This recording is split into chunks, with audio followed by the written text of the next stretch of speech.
উজু করবেন, উজু করার পরে কলমায়ে শাহাদাত পড়বেন।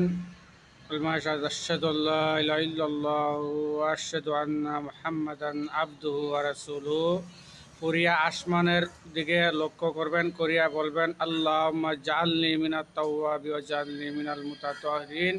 এইভাবে আঙ্গুল খাড়া করে দেবেন, শাহাদাত আঙ্গুল। তারপরে আল্লাহর ৮টি জান্নাতের দরজা খুলিয়া দিবেন।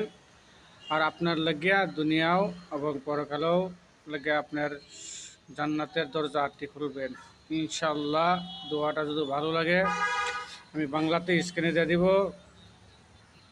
একটি লাইক করবেন, একটি শেয়ার করবেন, একটা সাবস্ক্রাইব করিয়া একটা বেল আইকন দাবাই দিবেন।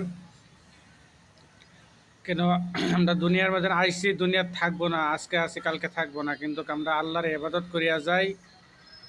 আল্লাহর ইবাদত না আমাদের ইবাদত।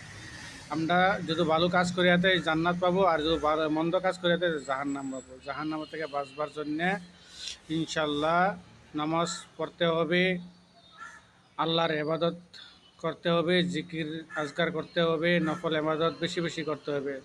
যদি ভালো লাগে ইনশাল্লাহ যা বললাম তাই করবেন, আর আমার জন্য দোয়া করবেন। খুদা হাফিজ।